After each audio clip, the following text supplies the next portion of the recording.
Hello student, welcome back to the channel. आइए, मैं GST में आपको आज ये टर्म लेके आया हूं। इंटर स्टेट सप्लाई पे हम बात करेंगे।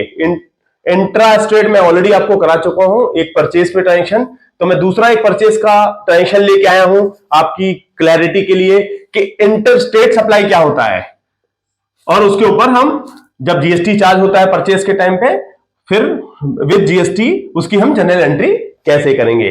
देखिए, मैं आपको बता दूंगा इस ट्रांजेक्शन में purchase of goods on 12% GST applied under interstate supply goods rupees 1 lakh plus GST paid। क्या हुआ, हमने 1 लाख रुपए का मटेरियल खरीदा, उस पे 12% जीएसटी लगा, और ये इंटरस्टेट सप्लाई का सॉल्यूशन है।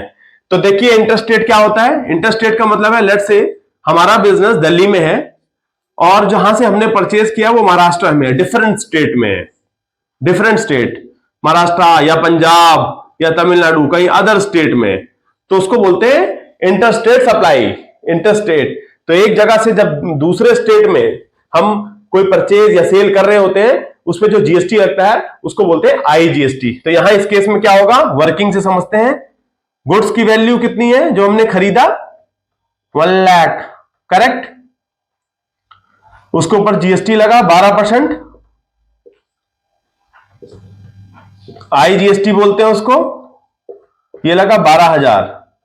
हमको टोटल पेमेंट कितनी करनी है, 1,12,000। तो इसी को हम लिखेंगे जनरल एंट्री के फॉर्म में। देखिए, सबसे पहले डेट, ट्रांजेक्शन डाल दीजिए, नंबर, यहां पे डेट जिस दिन की ट्रांजेक्शन है, लेट्स से 1 अप्रैल 23। ठीक है। इससे पहले मैं आपको ये जनरल एंट्री कराने से पहले मैं आपको ये बता दूं, मैं class 11th accounts general entry का सॉल्यूशन ऑलरेडी आपको करा चुका हूं। मैं करा रहा हूं chapter 12 accounting for goods and services tax GST, जिसमें मैं टीएस ग्रेवाल की बुक फॉलो कर रहा हूं, जिसका एडिशन 2023-24 का है।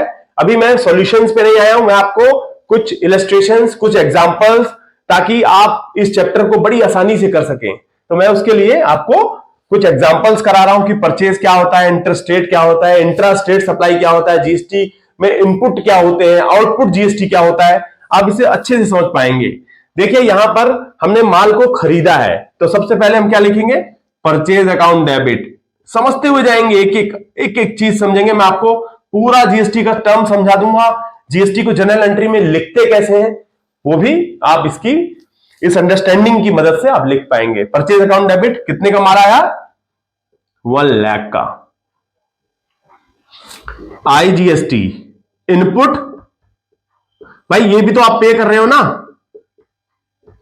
तो इनपुट आईजीएसटी अकाउंट भी डेबिट होगा एज एन एसेट। मैंने आपको पहले भी बताया है, इनपुट सीजीएसटी, इनपुट एसजीएसटी और इनपुट आईजीएसटी, ये तीनों भले ही हम पे करते हैं माल के साथ साथ, स्टॉक के साथ साथ, कि हम खरीदते हैं कुछ भी, तो उसके साथ साथ वो भी पे होता है। देखिए, यहां पर माल की कीमत 1 लाख, लेकिन हम पेमेंट कितनी कर रहे हैं, 1,12,000, क्योंकि हमने जीएसटी भी पे करा है। तो मैं आपको ये बताने की कोशिश कर रहा हूं कि इनपुट सीजीएसटी, एसजीएसटी, आईजीएसटी, ये हमारा खर्चा नहीं, ये हमारी एसेट होती है, और एसेट जब भी बढ़ती है तो उसको कर देते हैं डेबिट।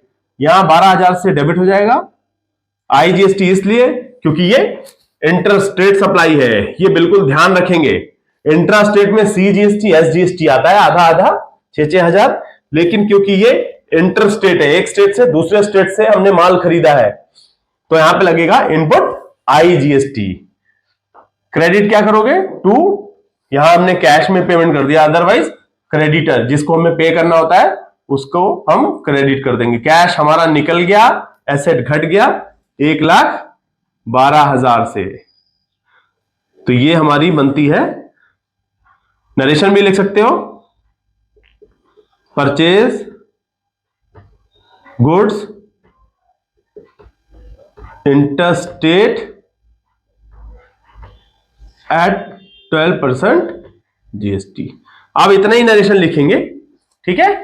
तो इस तरह से मैं आपको ये उम्मीद ये करता हूं कि आपको इंटरस्टेट का टर्म्स भी जीएसटी के संदर्भ में आपको समझ में आया होगा कि कैसे हम इसको जनरल एंट्री के फॉर्म में लिखते हैं, और वो अगर हम एसेट मानते हैं तो उसको हम डेबिट कर देते हैं। तो please like, share and subscribe. Thank you, thanks for watching.